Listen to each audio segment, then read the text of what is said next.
Right, morning everybody. Welcome to another one of our workshops. Today we have a group of people actually presenting to us. So I'm going to hand over straight away to David, who is going to start this session for us and take us through. So over to you, David. Yeah, thanks, Emma. Thanks for setting this whole webinar up. It's good to have different subjects every month, and you've taken the helm now at College Marketing Network. So hope that goes really well. We've done a few webinars with you now, mainly to marketing people, mainly from FE colleges, and they've all gone pretty well. So thanks a lot for the support. Yes, so it'd be about 45 minutes with a few questions, Emma, is that right? Yeah, that's fine. Yeah, we've got an hour. So questions are always good. Yeah, good. I'd like to try and keep it to 45 minutes because people start falling asleep at 46. So. Great. So welcome everybody today to the webinar. It's Perlos's webinar in conjunction with the College Marketing Network. It's part of our 2023 Learner Engagement webinar series. So we'll be doing 30 to 45 minutes micro webinars across the year, at least one every month with different partners like the AUC, JISC, other organizations as well. Not just for FE colleges, but for universities, government, training providers as well, any post-16 education institution. And just to get this out of the way quite quickly, I'll give a very brief overview of what Perlos do, in case anybody's interested or wants to pass it on to one of their colleagues. Some of you might know already, but Perlos is an engagement company. We work primarily with FE, but most post-16 educational institutions, mainly in the UK. And we have two products. One is called Perlos Convert, which is relevant to today, and one is called Perlos Destinations. And we work with about nearly 40% of the FE market. So Perlos Convert is a software tool that helps increase the number of enrollments by increasing the conversion rate and reducing student dropout. And we remove the ineffective methods partially of email and phone for getting hold of students. We also use AI to highlight which students are at risk of dropping out and why, and give you that data to help you understand your funnel a bit better. The second product is Perlos Destinations, and as you can probably guess, it's focused on destinations, which is increasingly important. It's regulatory for colleges and training providers when Ofsted come knocking. So to get better Ofsted data, but also to help more students get jobs, we basically would go out to students using the same technology that is used for the Perlos Convert system. And primarily the core of the whole technology is a human-backed or human-supported digital assistant. And we primarily go to students through systems like WhatsApp. So yeah, so that's Perlos very quickly. And just to get on to more interesting stuff for the people watching, and mostly from marketing teams, I believe. I'm just going to introduce everybody today. So we'll go David, Katie, Kim. So yeah, I'm David, CEO and co-founder of Perlos. And thanks a lot for Katie for coming along. If you could just introduce yourself, your role, kind of what you do there, Katie, that'd be great. Morning, everyone. Nice to see you all online. So my name's Katie. I'm one of the assistant principals at North Warwickshire and South Leicestershire College. We're a general large further education college. We span two counties, Warwickshire and Leicestershire. We've got 6 campuses. We have about 3,000 16 to 18-year-olds, about the same again with adult learners, about 850 apprentices, and we have a 14 to 16 provision as well. So we're quite a large general further education college. And my role, I look after student services, student experience, student support, and I'm the safeguarding lead for the college as well. We've been working with Perlos for a number of years now. We've been working with Convert, and we're just starting to work to expand that now and working with destinations as well. Great, nice thanks, Katie. Thank you. A few jobs then. I think that's probably, we'll be talking about the differences between HE and FE, and I guess the one thing I've seen in the last few years is a few people having a few more jobs. I think everybody's come back in January super energetic, and yeah, don't worry, wait till December. Be dragging yourself across the line by the fingernails. Kim, it'd be good to get an intro from you as well. First webinar you've done as well. Yeah, first webinar. Thank you. Hi, everyone. I'm Kim. I'm one of the senior partnership managers here at Perlos. And yeah, I'm working with quite a few FE colleges in the UK at the moment. Great. So just a couple of questions, Katie, I guess. Talking about digital techniques to support enrollment. I guess we always try and start from the problem. So what are your biggest challenges, would you say, with enrollment? So we operate in an area where we have quite a lot of competition from both sixth form, thinking of our 16 to 18, because that's often our main focus, is getting that cohort over the line. So we work in an area in both Leicestershire and Warwickshire where we've got quite a lot of local competition from other further education colleges and sixth form colleges and schools that have their own sixth forms. So we have to, it feels like we constantly need to try and stay ahead. How are we engaging with schools positively? How are we offering a sort of seamless journey from school to college, supporting young people to make decisions, getting them to be involved in what we're doing early. We found that that's quite useful. But yeah, making sure that, I guess, educating as well, educating the parents and the young people about vocational education, as opposed to going down the A-level route or going into employment. So I think trying to stay ahead of the game and operating in a really competitive market where there's a lot of options out there for young people, and trying to kind of demystify that for people so they understand what colleges have on offer. Yeah, that's interesting. You kind of talking about educating and getting in touch with them early, which is kind of relevant to marketing, right? It shows how important marketing is. But yeah, there's this big thing we've heard from the colleges over the last few years. You remember when the exam results were supposedly inflated, and then everybody went to sixth form because their parents went, right, you should go and do an academic course, and vocational learning isn't as important. And that was the general message, and that's why the numbers dipped for most colleges. I think educating is key, and I think if people really believe that there's a big benefit of vocational learning and make a difference. So you saw Multiverse. It was Multiverse, Ewan Blair, Tony Blair's son's company, an apprenticeship company. They haven't made that much revenue, but they did raise about $1 gajillion.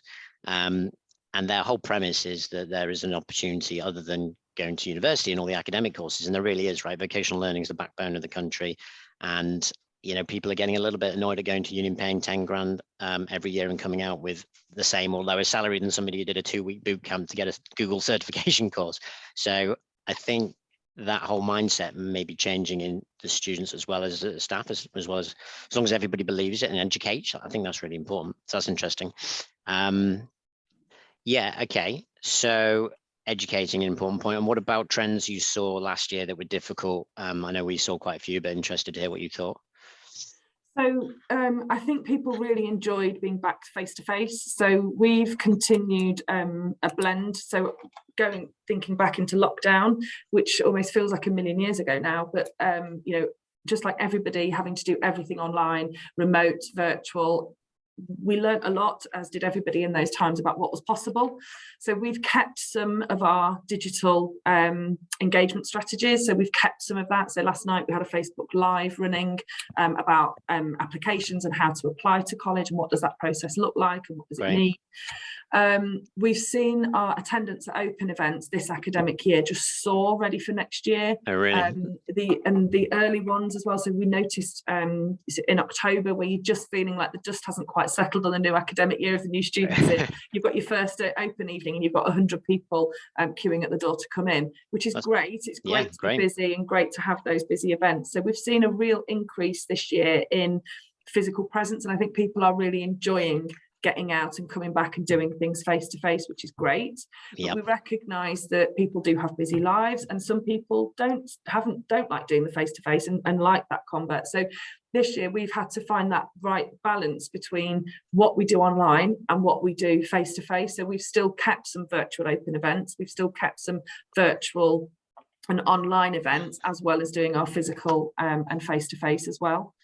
I think in terms of the difficulties, I think we've, like I said, worked really hard with schools. So in our marketing team, we have a schools liaison officer. She's well established with all of our schools. She's well known. She has her own little campaign that follows her, Where's Ali? So we've done like a Where's Wally? So it's Where's Ali? So she's always like, Where's Ali today? She's out and about, and this is what she's doing, and this is who she's meeting. And her role is to not just go out and do the assemblies, but she follows the journey all the way through, working with those careers advisors in schools, working with the teams in schools, doing taster events, doing transition work with them, and making that liaison work and making that transition from school to college easier. I think we still challenged with getting that commitment from those young people, helping them to understand what the journey looks like, keeping them warm. So if they've come to an open event in October, we've got to keep them warm like 10, 11 months before they're going to get their GCSE results when they come in.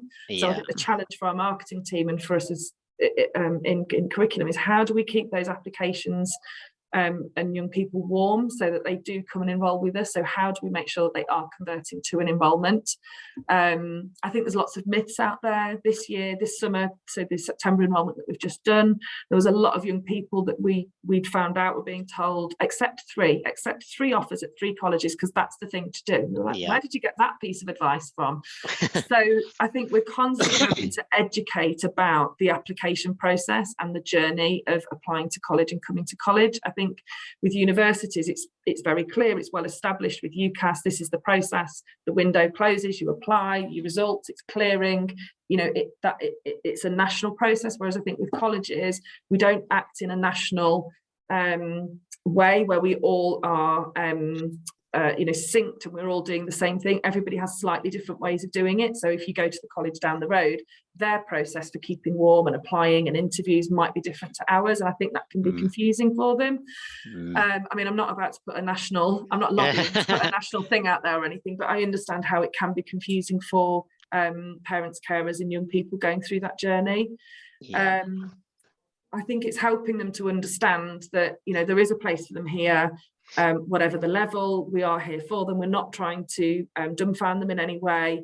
We're not doing the hard sell. We are here to support, but equally we are a business at the end of the day, and we're all trying to lock in those learners and get them to commit to us. I mean, there is an increasing amount of educational options out there, you know, short courses, online stuff, especially with that idea of lifelong learning. I spoke to Coventry Uni the other day, and most universities are looking at just 3-year degree courses. They want to have a relationship with their learners until 60 because people are in their jobs for less long, changing more often. There's a bigger opportunity for educators, but there's just so many options, a bit of cognitive overload, you might say. Kim, I don't know, you talked to a lot of colleges last year. Did you see any kind of, not from a marketing point of view, but just general, any things that popped up that were tough, you know, recruitment, inflation, energy bills, stuff like that? Yeah, I guess all of those things. Any of them come up more than others? Yeah, I think, well, as you said, Katie, I think a lot of people are really like keen to get back into college and do events and like see all of the great things that the college has to offer, which is definitely a relief to see that everyone wants that and isn't just wanting to look at the screen again, you know. Yeah, I think from my point of view, you know, I think recruitment is probably the top problem in the industry, which if you're in a marketing team or you're trying to hire digital people, we spoke to East Sussex yesterday, trying to hire a digital person, and generally they've had you know, it's been tough with recruitment. He actually got about 50 applicants to this one specific role. So he said it's slowly started to increase. So hopefully things like energy bills, you know, personally or for the college, those kind of trends are trending downwards. So hopefully the recruitment problems, the inflation, energy bills, hopefully those problems will slowly be coming down. Obviously 16 to 19-year-old population is still increasing. So it should be more work if you can try and connect to more students for the same amount of staff. There's an increase on focus from outcomes from the government. So, yep, you might put a load of people through your short courses, your adult courses, you know, your 4-year courses, but are you getting them jobs? That seems to be a big move. There's even companies out there that would charge, you know, 50 quid a pop to get your students a guaranteed interview. So that's quite interesting. Last question before we kind of start. I don't want to take too long doing this, but I guess, Katie, from a marketing perspective, do you get involved at all? You know, do you think that your approach could improve? Do you think there's anything good about it? Yeah, so I mean, there's always things that we can do better. And the hard thing with FE, everyone on the call that's from FE will know, you know, we're all just working hard. There's never enough hours in the day to do everything we want to do. We don't have enough money to do what we want to do. So you're always trying to do more with less. And how do we work that through? We work closely with marketing. So in our college, again, college structures are different. So the admissions team sits in my team as that kind of outward facing customer journey, not with the marketing team, but we do work really closely. You know, getting the event set up, we'll work at the start of the year on the marketing schedule. We'll get that input into the strategy. You know, what's coming through, what do we need to be, what's their focus, you know, if there's a marketing trend or a marketing theme that they're wanting to have that year, you know, how can we make sure that that's feeding through. We'll agree and we'll have great ideas, and then sometimes it's hard to go, you know, to go out to teaching staff and go, we'd really like to make a TikTok about your course. And I'm like, that, I'm not going on TikTok. What's that? I don't want to do that. So sometimes it's trying to keep up with the trends and keep the staff up to date with that as well.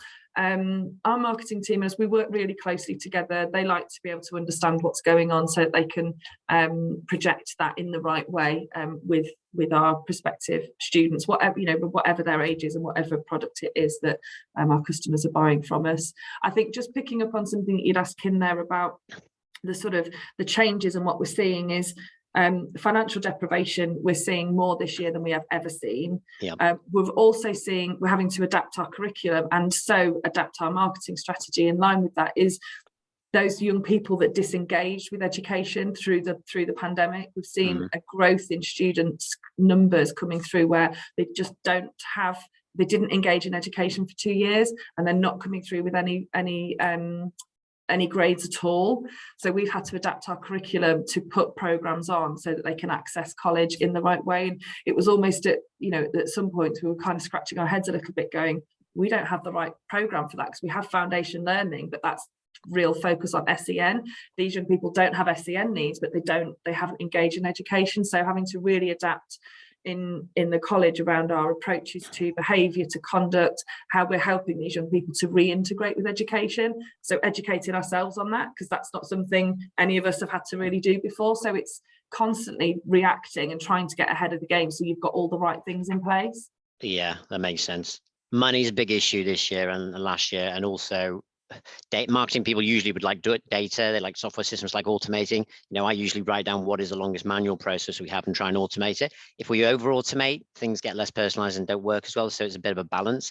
But for instance, I would automate my meetings. I spend about 3.5 hours doing meetings every week and organizing them and going back and forth with people. But there's a company called Clara Labs over in Vietnam, and they just basically will book it all for me. So I spend 0 hours on that now. But yeah, that's really interesting. Let's start about 20 minutes later. So yeah, super simple agenda, talking about the learner engagement journey, marketing and into admissions, looking at some innovative approaches, talking about messaging, which hopefully should be interesting to marketers, sequencing, nudges, a couple of examples, quick look at a college case study, looking at measuring success as well, and then a peek at the PERLOS dashboard. So I'll go straight into it. I'll let Kim run this one. Great. So yeah, this is the learner engagement journey, which I'm sure everyone kind of is familiar with.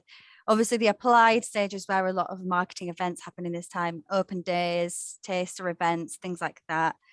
Then the interviewed stage would be kind of once people kind of getting into interviews, if you do have those. There can be challenges around actually getting people to show up to interviews. And then there's not much marketing activity sometimes around the offered or the accepted area, although there are lots of things that can be done in that period, and often then kind of marketing hands off to admissions around here. How similar is this to yours, Katie? Sorry to interrupt, Kim. Sorry.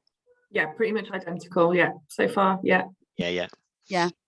So a lot of marketing work kind of happens before the application stage, things that we've already mentioned, but there is potential that marketing could do other things in these times, later stages, like things that marketers are really good at, like re-engaging cold leads or dead leads that might have not had any contact for a while. You got any examples of those, Kim? What's the dead list of students potentially that? Yeah, so a lot of colleges have lists of people who they simply can't get through to. They spend a long time trying to call people up on the phone. A lot of people I speak to kind of try 3 times on the phone to get through to a learner. If they don't get through, they say, okay, then they definitely don't want to come to college, but they might not have the right phone number. or a lot of young people don't pick up the phone, as we know. Yeah, so did not respond is one, I guess. Another one is respond. partial applications that marketing might be interested in. How many people start an application, don't finish it off? How many times do we go back out to those? As an example. Yeah. Yep. So yeah, that's kind of the outline of the learner engagement journey. A few of the sort of problem areas that we see during that time, or that I see, are exactly what we've just said. What happens if you can't get through to an applicant? If you don't have the right phone number, they might still be really keen to come in, but if they haven't heard from you, as Katie said, they might be hearing from the 3 other colleges that they've applied to, but not you. So yeah, if you could go on to the next slide, please. Just ask Katie, which of these is most important to you, Katie? Oh yeah. Interested. I think we tend to, if we can get the young people in for interview, we probably, because they will have attended maybe have attended a school event where we've been to their school, they'll have come in for an open event. Sometimes they'll come to multiple, it depends how early they come in. If we can get them in for interview, because that can be a bit of a challenge then to get them in. So you've applied, now we need to get you into interview. That can be a bit of a challenge, like Kim said. And I hate that. We've tried 3 times, so now they're a dead applicant. I'm like, no, they're not. Keep trying. We've got to try every way until we've sent the carrier pigeon out. We've not tried everything. But a lot of colleges do either way. They ring them 3 times a student, leave them. That's one method. Not great. Probably the worst method. The second one would be we keep ringing them. And if we ring them for 9 months, if you're keeping warm for 9 months, that's a lot of your wasted human time. So there's 2 kind of methods. So yeah, hopefully that's where we can help you at that point, I guess. But yeah, that's interesting. And I think then going from the interview to offer is quite simple. We've done quite a slick process for that. It's quite quick. And then accepting is chasing those accepted down, because you hope then they're quite committed then at that stage, is then chasing them up to come in and enrolled. So you have this place, we're holding it for you. You've got to complete it, you've got to come in and enroll.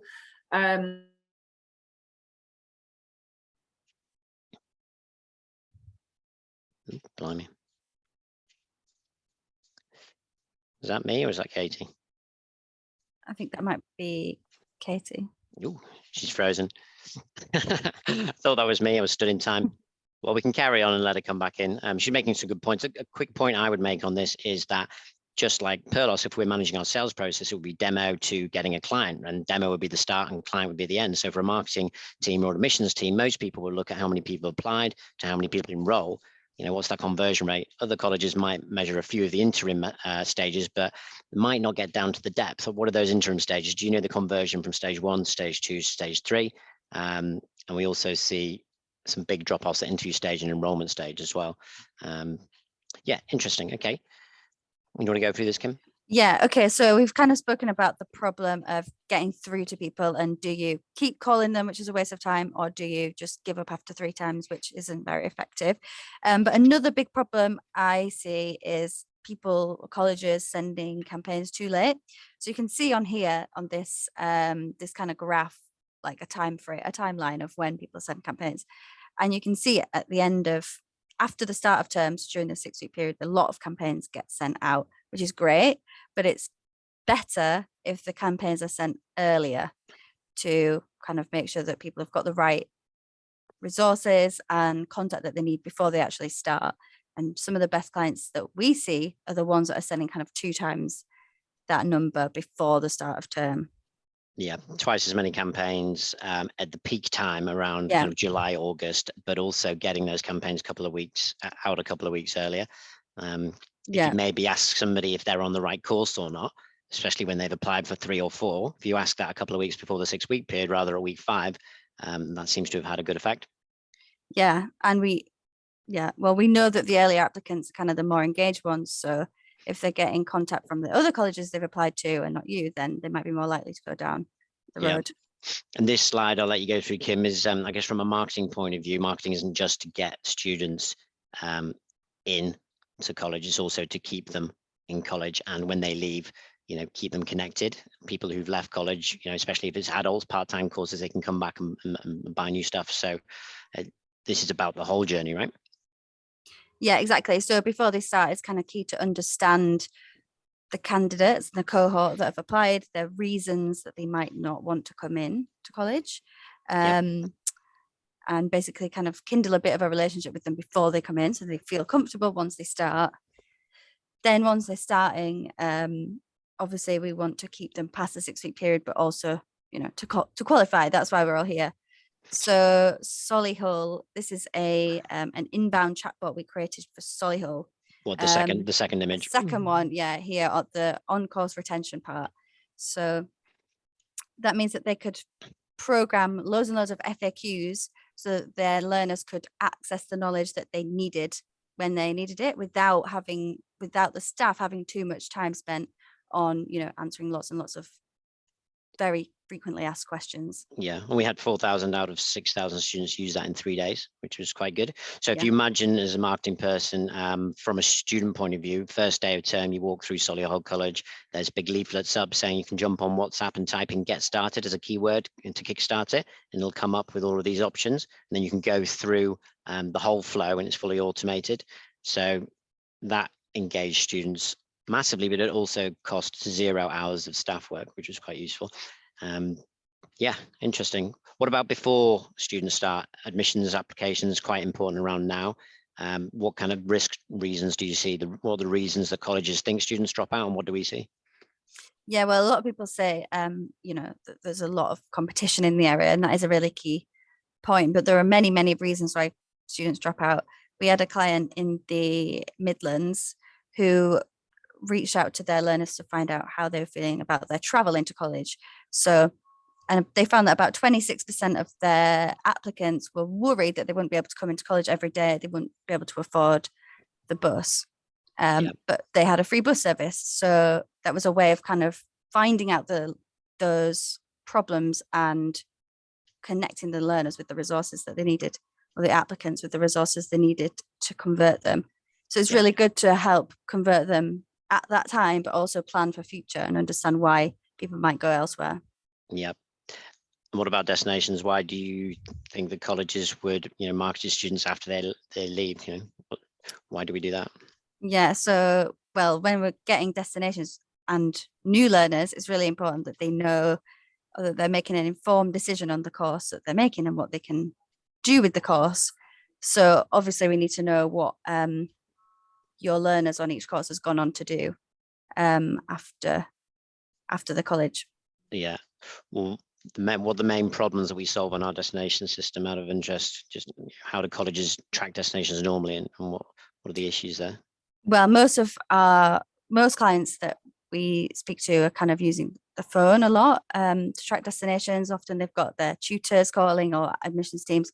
As Katie's mentioned, you are all super busy, and it takes a long time to call up everybody, basically. And also the phone is less and less effective.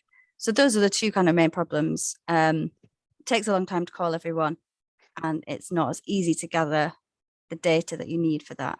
Yeah, it's definitely a bigger focus on destinations, outcomes, getting student jobs. Great, perfect. Thanks, Kim. Katie is just trying to log back in. I think she's trying to try I'm here. I think she's here. I'm here. Oh, you're here. Wow. I heard most of that. Sorry. Oh, great. Good. Fantastic. I was actually talking to Kim before the webinar. I was like, make sure you have your hotspot ready. Great. So that was the learner engagement side of things. You might not be able to see this because of the video. But yeah, just going to talk about a few innovative approaches. The idea is just going to get the mind kind of whirring. We started talking to universities about our destination system, and Arden University looked like they're going to use it, but they also use a number of other tools. Martin Dole, who used to run the AUC, introduced me to a lady called Dr. Deirdre Hughes. She is one of the foremost experts around careers advice in the country.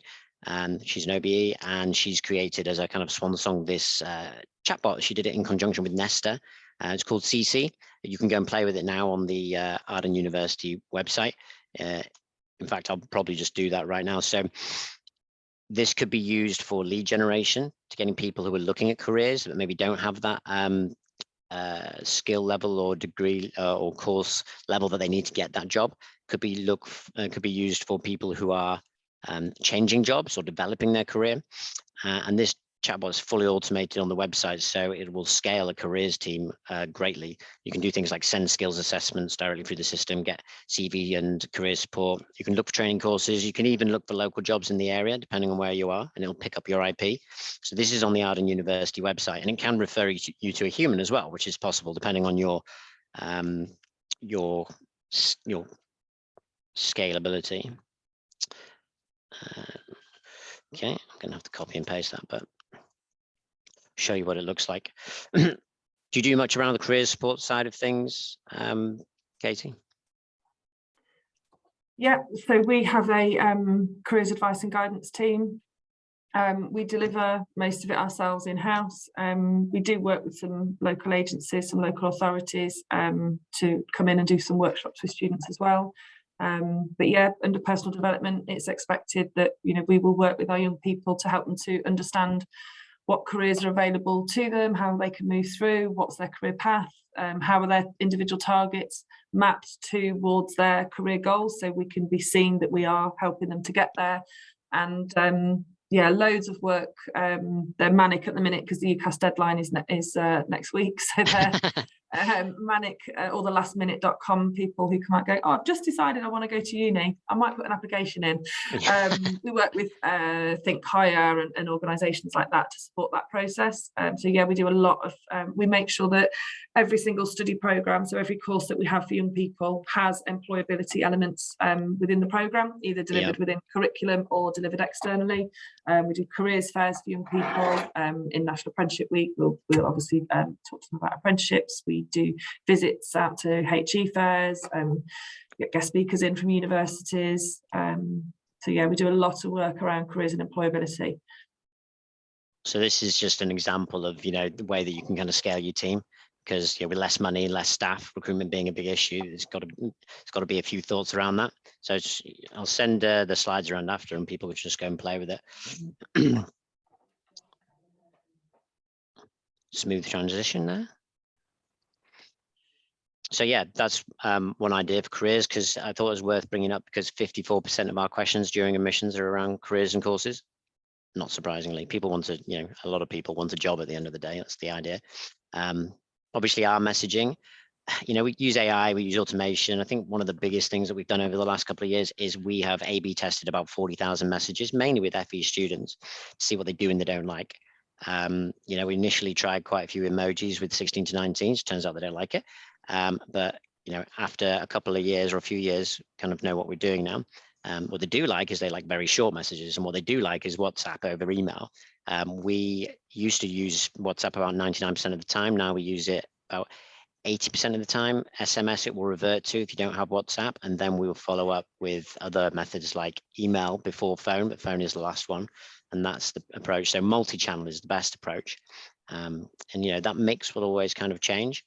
A lot of colleges will worry about over messaging students, and there is a certain level you go to. When you've got the right channel, we don't like messaging students more than 3 times, but a lot of colleges will say, hey, I've messaged them 10 times on email, but they haven't seen 10 of those emails. So, you know, HubSpot, that is a marketing whiz, it's a CRM system, globally known, a bit like Salesforce, but potentially better.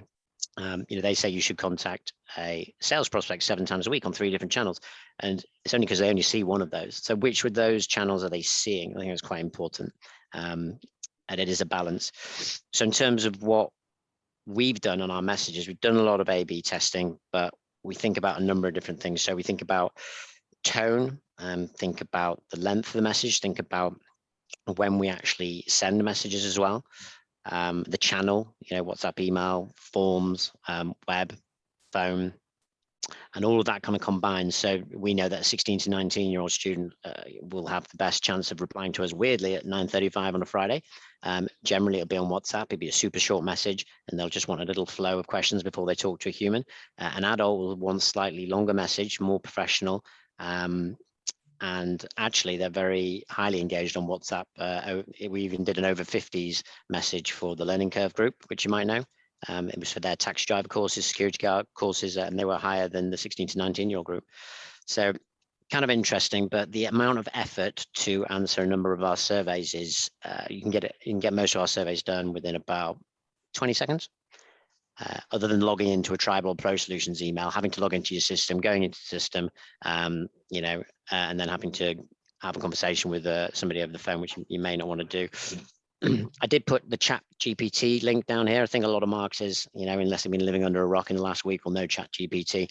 Why did I put that up there? I think because with our marketing team, I know, because I lead it, it's quite mentally draining having to come up with brand new ideas every day. So we like to kind of look at great ideas from great companies and, you know, borrow some ideas. The Chat GPT system is a system created by OpenAI. It's like a competitor in the AI space to Google. And they've opened up a few weeks ago this live system of theirs, which uses natural language processing. But very simply, it's a very clever AI tool, which is a little bit worrying, but not that worrying. If you give it a direction, it can do things for you. So I've basically been getting it to do half the bulk of my work for my blogs at the moment, and it's reduced the amount of work from a marketing point of view to about 20%. So might be worth looking at that. The only issue with that is the links at the bottom. I thought this might happen. It's got to capacity. So today, I think they might have had 100 million people view the website. So when it opens up again, I'd probably give that a go. I think some people are thinking about the moral and ethical things behind AI.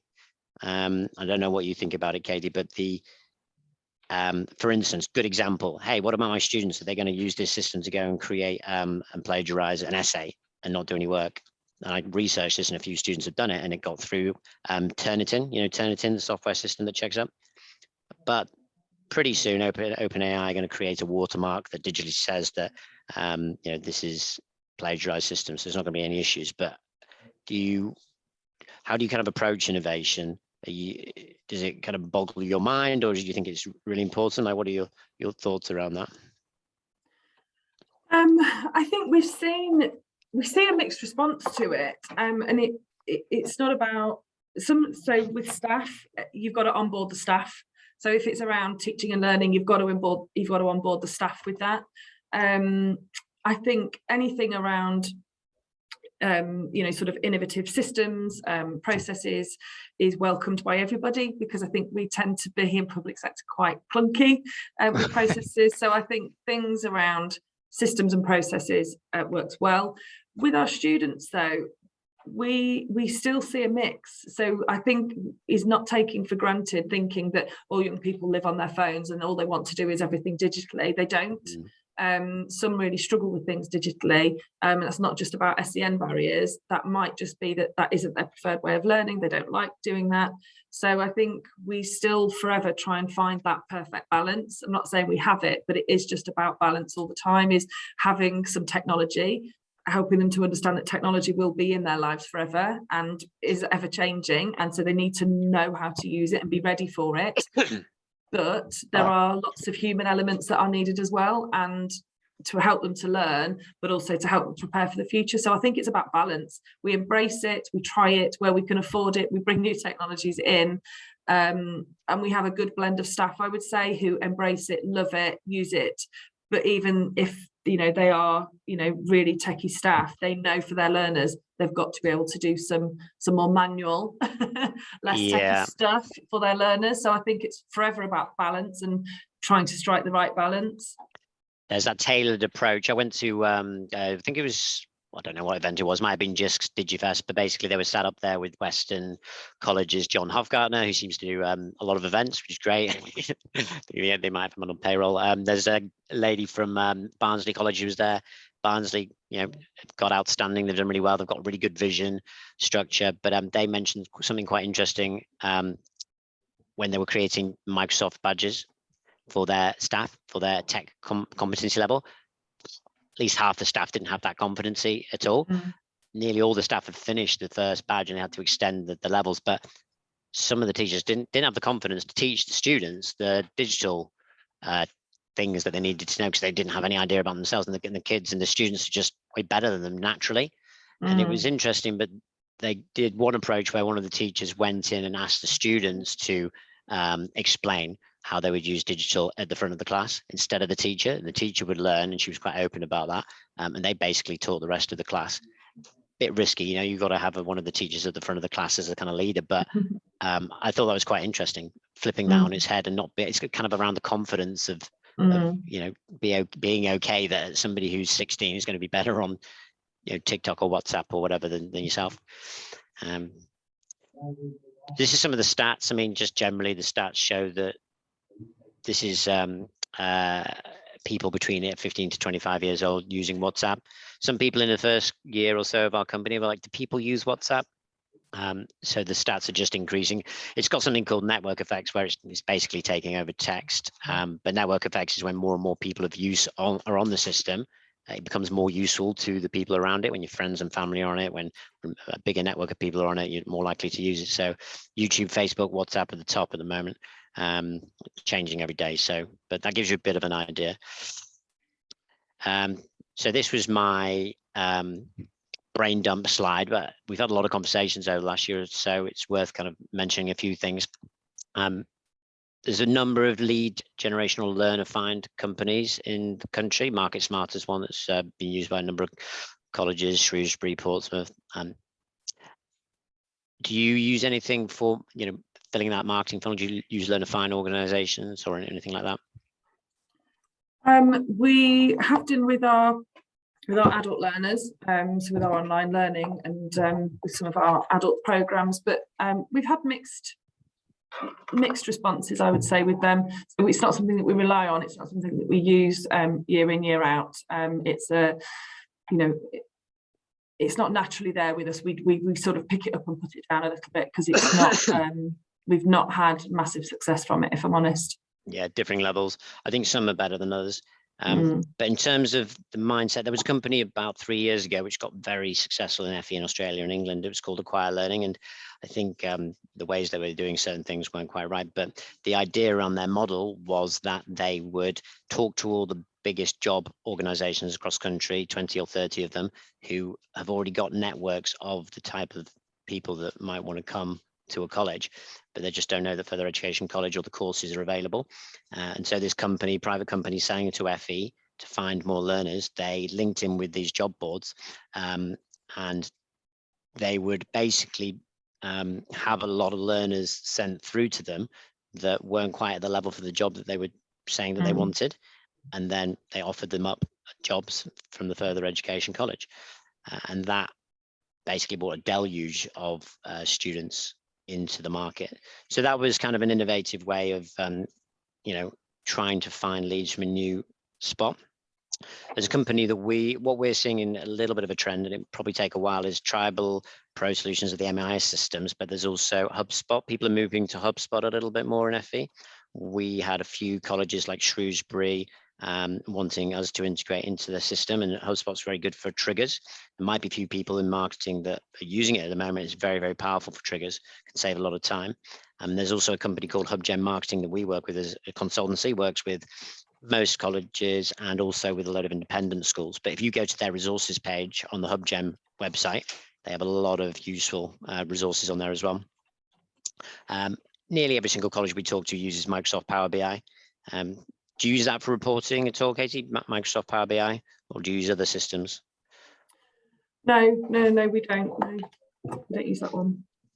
One thing I heard a lot about over the last year is digital badges, digital certificates.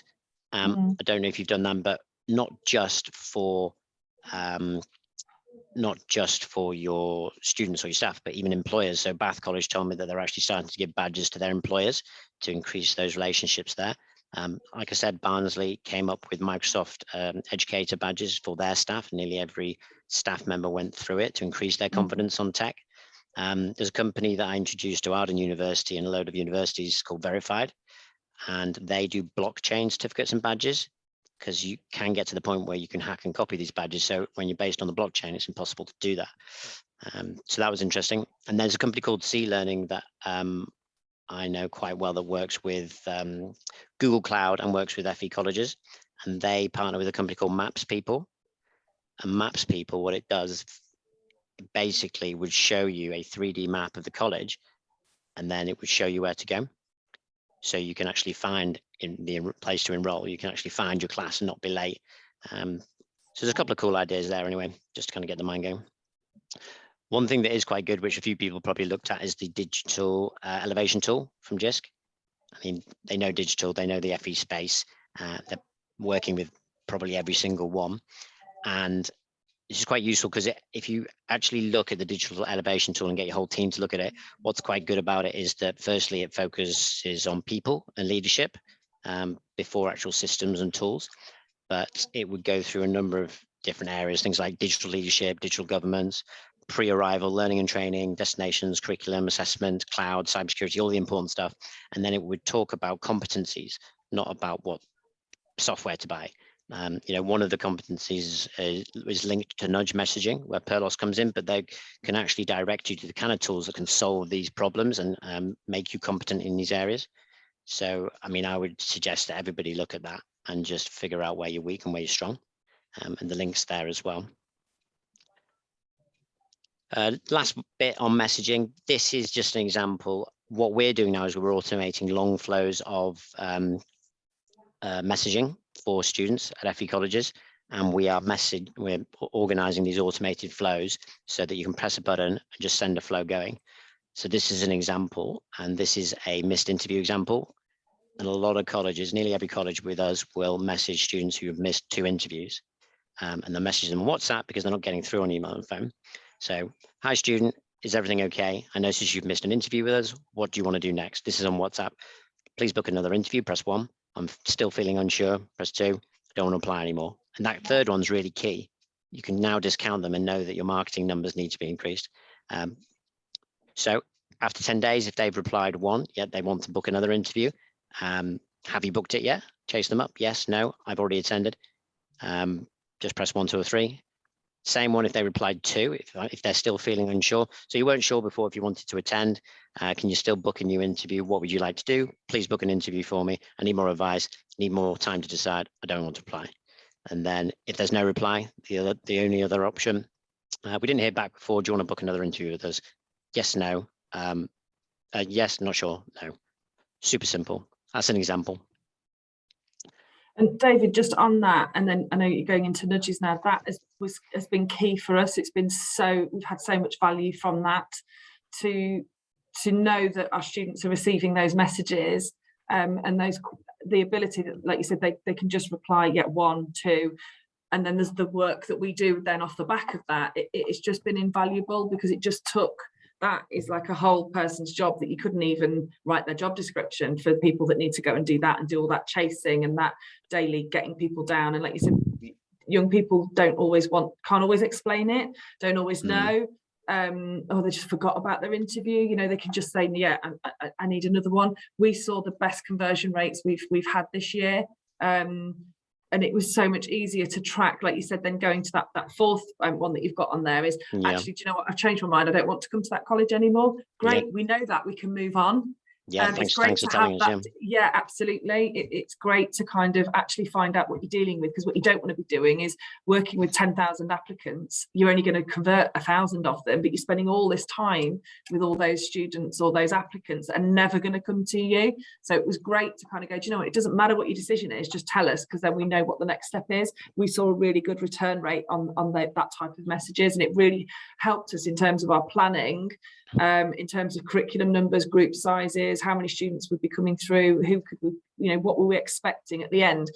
Because in previous years, you sort of work with this overinflated number where you think that's where you're at, and then you all suddenly looking at each other going, oh, why did they not all enroll?